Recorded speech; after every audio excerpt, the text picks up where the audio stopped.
teman-teman itu kalau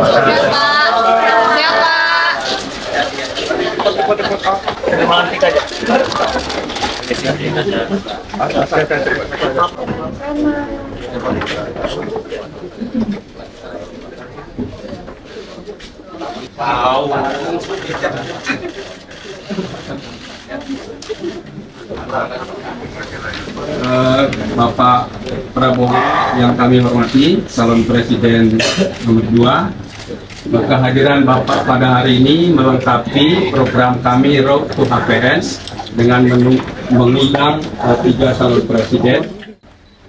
Saya diundang sebagai capres.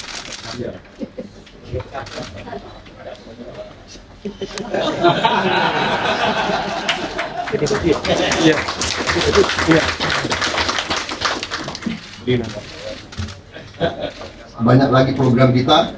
Saya punya ada 8 yang kita sebut Hasta Cita, kemudian ada 17 program prioritas dan 8 program hasil cepat.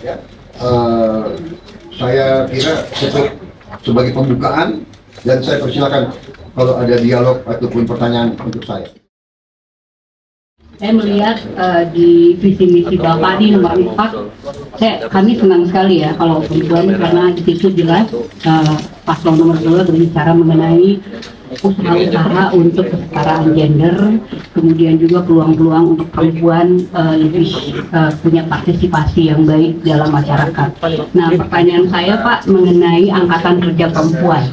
Jadi kalau kita lihat angkatan kerja perempuan di Indonesia ini sebenarnya belum terlalu baik angkanya, karena sudah masuk ke dalam visi misi.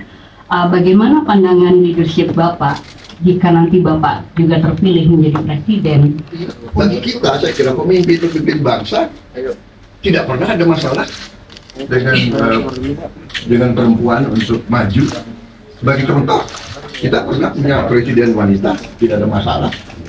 Panglima tertinggi kita pernah ada presiden wanita. Sekarang aja ketua DPR perempuan, ketua Komisi 1 Pertahanan yang suka apa itu suka manggil saya.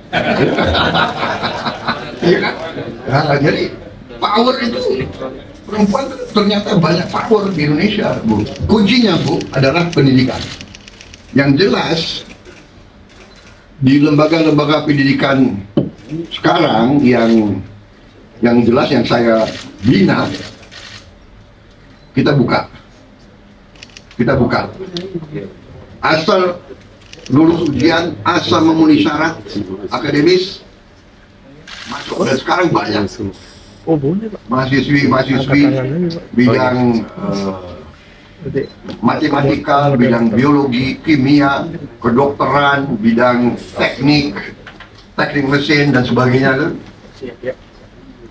Sekarang muncul di mana-mana. Jadi saya percaya tidak lama lagi pemimpin perempuan akan lebih menonjol di bidang Bapak tadi menjelaskan tentang pemberian makan gratis dan susu. Itu sangat menarik dan menggiurkan banyak orang. Bagaimana tuh nanti mengatur supaya kebijakan Bapak yang bagus dan menggiurkan ini tidak menguntungkan pihak asing? Karena itu konsisten dengan Bapak untuk kita mengurus diri sendiri kita dan membiayai diri kita sendiri dengan kekuatan kita sendiri, kemandirian. Itu akan semuanya mendukung, cuman realisasinya masih banyak yang dipertanyakan. Itu 2 pertanyaan yang saya tanyakan. Terima kasih. Baik. Jadi sekarang saya katakan, kita punya will nggak? Kita punya kehendak politik atau tidak? Ya.